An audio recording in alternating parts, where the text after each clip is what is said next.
ఊరి నుంచి ఉన్నత స్థాయి చేరిన వారు తన గ్రామానికి మరవకూడదు. ఎక్కడో విదేశాల్లో ఉండే వాళ్ళు ఇప్పుడు మన గౌరవ ముఖ్యమంత్రి గారు కూడా ఏం చెప్తున్నారంటే ప్రతి ఒక్కరిని అడాప్ట్ చేసుకోండి, మన ఇండస్ట్రియలిస్టులు ఉన్నారు, పారిశ్రామికవేత్తలు, ఈ రాష్ట్రం నుంచి మీరు లబ్ధి పొందారు కాబట్టి ఎవరినో ఒకరిని మీరు తీసుకొని కొంత దత్తత తీసుకోమనే కార్యక్రమం ఉంది. అలాగే ప్రతి ఊరి నుంచి ఉన్నత స్థాయికి చేరిన వారు మన గ్రామాలు మర్చిపోకూడదు. ఇప్పుడు నేను కూడా ఎందుకు మీకు ఇంత నిలబడి మాట్లాడుతున్నానంటే నా నేల నాకు జీవనాన్ని ఇచ్చింది, నాకు ఈ నేల నాకు అన్నం పెట్టింది, నాకు ఈ నేల నాకు బతుకునిచ్చింది. అలా నేల కోసం చేయడానికి నేను నా వంతు బాధ్యతగా నేను నిర్వహిస్తా ఉన్నాను.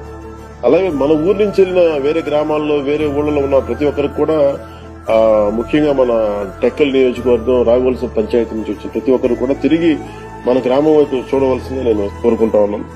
గ్రామాభివృద్ధిలో వాళ్ళు కూడా వారి వంతు పాత్ర పోషించాలి. అదే నిజమైన అభిమానం. తద్వారా దేశానికి సేవ చేస్తున్నట్టు అవుతుంది.